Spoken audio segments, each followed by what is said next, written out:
Hello guys, welcome back to my YouTube channel. कल parliament के monsoon session का आखिरी दिन था और कल के दिन हमारे होम मिनिस्टर अमित शाह जी के द्वारा एक बहुत बड़ा बदलाव किया गया। तो इस वीडियो में हम विस्तार से समझेंगे कि अमित शाह जी के द्वारा हमारे क्रिमिनल जस्टिस सिस्टम में एक ऐतिहासिक बदलाव की बात रखी गई है। तो इस वीडियो में हम पूरे मुद्दे को समझेंगे। ये वीडियो कोई भी देख सकता है। अगर आप किसी एग्ज़ाम की तैयारी कर रहे हैं या फिर नहीं भी कर रहे हैं तो नॉलेज के लिए कि हमारे देश में क्या चल रहा है उस हिसाब से आप इस वीडियो को देख सकते हैं। आप सब जानते होंगे कि हमारे देश में 3 प्रकार के कानून बताए गए हैं। इसमें पहला है 1973 का क्रिमिनल कोड ऑफ प्रोसीजर। इसे सीआरपीसी कहा जाता है। तो इस कानून को बदलकर भारतीय कानून सुरक्षा संहिता 2023 किया जाएगा। दूसरा कानून इंडियन एविडेंस एक्ट 1872 का है और इसे बदलकर भारतीय साक्ष्य बिल 2023 किया जाएगा। तीसरा जो कानून है इंडियन पिनल कोड भारतीय दंड संहिता जो 1860 का है, तो इसे बदलकर भारतीय न्याय संहिता 2023 किया जाएगा। तो ये हमारे क्रिमिनल लॉज में बदलाव किए जाएंगे और यहाँ पे सबसे इम्पॉर्टेंट ये है कि मॉब लिंचिंग में भी बदलाव किए गए हैं। इसे हम आगे समझते हैं। देखिए, एक बात ध्यान दीजिएगा, ये अभी एक बिल है, इसे लोकसभा में अभी पेश किया गया है। अभी मानसून जो सेशन है वो ख़त्म हो गया है। जब अगला सेशन यानी विंटर सेशन आएगा तो उसमें इसे पास किया जाएगा। तो अभी इसे स्टैंडिंग कमेटी के द्वारा भेजा गया है और वहाँ से जो भी सजेशन जो भी बदलाव होंगे उसे फिर लोकसभा में भेजकर पास किया जाएगा। अब आगे देखना ये हुआ कि जो अगला सेशन यानी विंटर सेशन आता है उसमें क्या बदलाव किया जाता है।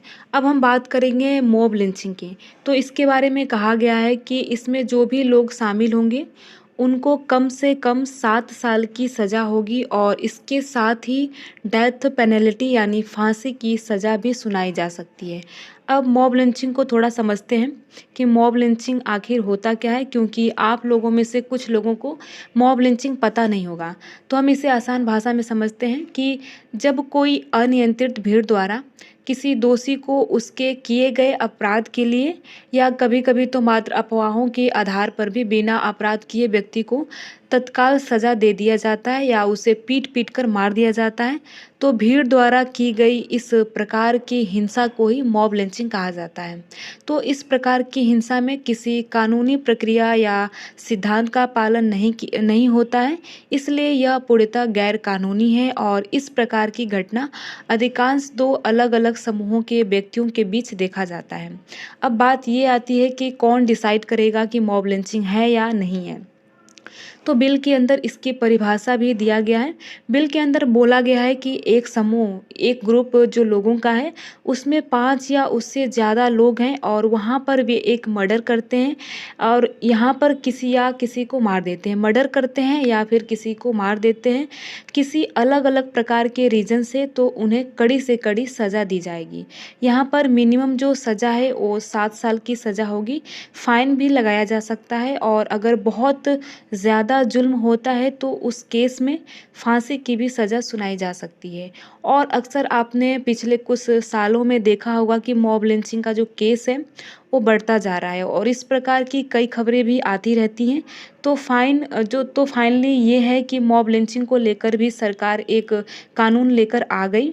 अब देखते ये हैं कि आखिर ओवरऑल क्या बदलाव किए गए हैं। तो क्रिमिनल लॉज़ का मतलब क्या होता है, आसान शब्दों में समझें तो जहाँ पर जो क्रिमिनल होते हैं उसे कैसे पनिश किया जाएगा और कितनी सज़ा होगी, उसे ही हम क्रिमिनल लॉ कहते हैं। तो अब जो अमित शाह जी हैं गृह मंत्री, जो हमारे होम मिनिस्टर अमित शाह गृह मंत्री हैं, उन्होंने कहा है कि हमारे देश में 1860 से लेकर 2023 तक जो भारत के अंदर क्रिमिनल जस्टिस सिस्टम था वो बेसिकली ब्रिटिश के आधार पर था और वो कानून अब तक चला आ रहा था। और अब हम जो 3 चीज़ों में बदलाव किए हैं बिल के माध्यम से, उसे क्रिमिनल जस्टिस सिस्टम में बहुत ज़्यादा बदलाव आएगा। अब हम देखते हैं कि क्या बदलाव होने वाले हैं और इसमें सबसे पहला बदलाव ये है कि महिलाओं और बच्चियों पर जो क्राइम होता है उसमें सरकार काफ़ी सख्ती दिख रही है और इसमें बोला गया है कि अगर कोई बच्ची जो 12 साल से कम उम्र की है उसके साथ रेप होता है तो उस केस में कम से कम मिनिमम 20 साल की सज़ा होगी और ये मिनिमम सज़ा है 20 साल की, लेकिन ये सज़ा जीवन भर की भी हो सकती है। कहने का मतलब ये है कि वो पर्सन कि जब तक मृत्यु नहीं होती है तब तक उसे जेल में रखा जा सकता है। और साथ ही साथ ये भी बोला गया है कि अगर किसी के साथ गैंगरेप होता है तो उसमें भी 20 साल की सज़ा होगी। फिर ये भी हो सकता है कि जीवन भर की सज़ा भी सुनाई जा सकती है। और अमित शाह जी के द्वारा जेंडर न्यूट्रल चीज़ें जो हैं उसे करने की बात कही गई है।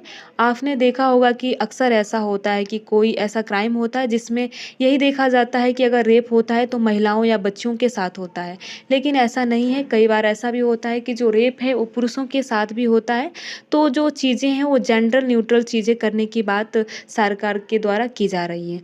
और पहली बार जो है कि कम्युनिटी सर्विस को लेकर एक पनिशमेंट लेकर सरकार आ रही है। इसमें मान लीजिए कि किसी ने छोटा-मोटा क्राइम कर दिया तो उसे तो जेल में तो नहीं डाल सकते। मान लीजिए कोई बच्चा भूखा है और वो रोटी चुरा लिया तो उसे आप जेल में नहीं डाल सकते, उसे आप सिखाएँगे।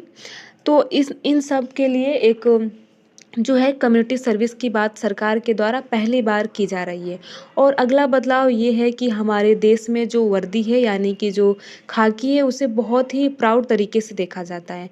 और जो आम नागरिक होते हैं उनसे बहुत डरते हैं। कभी-कभी ऐसा भी होता है कि पुलिस अपने मनमाने तरीके से लोगों को जेल में डाल देती है। तो ऐसा नहीं होना चाहिए। हमें पुलिस से सेफ फ़ील होना चाहिए, ना कि डरना चाहिए। तो यहाँ पर अमित शाह जी ने स्पेशली बोला है कि पुलिस अपने जो पावर है उसका गलत इस्तेमाल ना करे और इसके लिए भी बिल में चेंज किया गया है। अब हम देखेंगे वो चेंज क्या किए किए गए हैं। देखिए कई बार ऐसा होता है कि पुलिस किसी को पकड़ लेती है ये मानकर कि वो क्राइम का सस्पेक्ट है, इसी ने क्राइम किया होगा ये सोचकर पकड़ती है, उसने क्राइम किया नहीं होता है और उसे कस्टडी में डाल देती है और पुलिस बताती नहीं है। कई बार देखा गया है कि उसके घर वाले रिलेटिव वाले पुलिस से पूछते हैं तो पुलिस कुछ नहीं बताती है। तो इस प्रकार की जो भी चीज़ें होती हैं, उसे रोकने के लिए हर पुलिस स्टेशन के अंदर एक पुलिस ऑफ़िसर तैनात किया जाएगा जो स्पेशली उसे जवाब देना होगा उस जो पर्सन है जिसे कस्टडी में रखा गया है उसके परिवार वालों को ये जवाब देना होगा और बताना होगा कि वो व्यक्ति जो है वो हमारे कस्टडी के अंदर है। तो वो मना नहीं कर सकता, उसे बताना ही होगा इसलिए हर एक पुलिस स्टेशन में एक पुलिस ऑफ़िसर रखा जाएगा। इस प्रकार से हर एक पुलिस स्टेशन के अंदर एक पुलिस ऑफ़िसर रखा जाएगा जो कि चीज़ों को बताएगा। और साथ ही साथ ये भी कहा गया है कि मान लीजिए कोई पुलिस ऑफ़िसर अपने पावर का गलत इस्तेमाल कर रहा है तो अगर उसे दोषी पाया जाता है तो इस केस में सरकार उसे सस्पेंड करेगी या नहीं करेगी। इसको लेकर भी जो सरकार है वो मैक्सिमम 120 दिन के अंदर सरकार को अपना फैसला सुनाना होगा। यानी 4 महीनों के अंदर सरकार को ये बताना होगा कि उस पुलिस ऑफ़िसर को जो दोषी पाया गया है उसे सस्पेंड किया जाएगा या नहीं। तो इस प्रकार से सरकार एक टाइम लिमिट कर रही है कि कितने दिनों में ये चीज़ें होनी चाहिए। और बिल के अंदर एफआईआर को लेकर भी स्पेसिफिक टाइमलाइन मेंशन किया गया है कि एफआईआर दर्ज करना होगा, कितने दिनों में पुलिस का जो है वो रिप्लाई आएगा। और बिल के अंदर ये भी बताया गया है कि अगर आपने एफआईआर दर्ज किया है तो पुलिस को 90 दिन के अंदर ये बताना होगा कि पुलिस के द्वारा क्या एक्शन लिया गया है। और इसके साथ ही जैसा कि टेक्नोलॉजी का ज़माना है, ई-एफआईआर भी आप देश के कहीं से भी देश के अंदर रह के आप ई-एफआईआर दर्ज करा सकते हैं। और जैसा कि ज़ीरो एफआईआर भी आप जानते होंगे, इसमें ऐसा होता है मान लीजिए आप बिहार के हैं और वहाँ पर कोई क्राइम हुआ और वहाँ पर एफआईआर होना चाहिए, लेकिन आप मान लीजिए आप किसी भी प्रकार आप अपनी जान बचा के आप यूपी आ गए और वहाँ पर आप एफआईआर दर्ज करा सकते हैं। तो इसे ही ज़ीरो एफआईआर कहा जाता है। तो इसमें आपने यूपी में एफआईआर दर्ज कराया तो यूपी पुलिस की ये ज़िम्मेदारी बनती है कि वो 15 दिनों के भीतर बिहार पुलिस को ट्रांसफ़र करेंगे। और आपने देखा होगा कि टेक्नोलॉजी के ज़माने में इसका भरपूर प्रयोग किया जाएगा। अभी तक क्या होता था कि हमारे देश में कोर्ट के अंदर जो भी पेपर होता था उसे एविडेंस के तौर पर माना जाता था, लेकिन अब उसे बदला जाएगा। जो डिजिटल रिकॉर्ड हैं उसे भी माना जाएगा, उसे भी लीगल वैलिडिटी दी जाएगी। और एक बहुत बड़ा बदलाव टेररिज्म के में भी हुआ है। जो टेररिस्ट होते हैं, मान लीजिए कोई टेररिस्ट है वो पाकिस्तान में है, तो उससे भारत के अंदर पहले केस नहीं किया जा सकता था। लेकिन इसमें भी एक बहुत ही बड़ा बदलाव हुआ है कि बिना टेररिस्ट के जो है उपस्थिति के भी उस पर केस चलाया जा सकता है। इस प्रकार से ये एक बहुत बड़ा बदलाव है।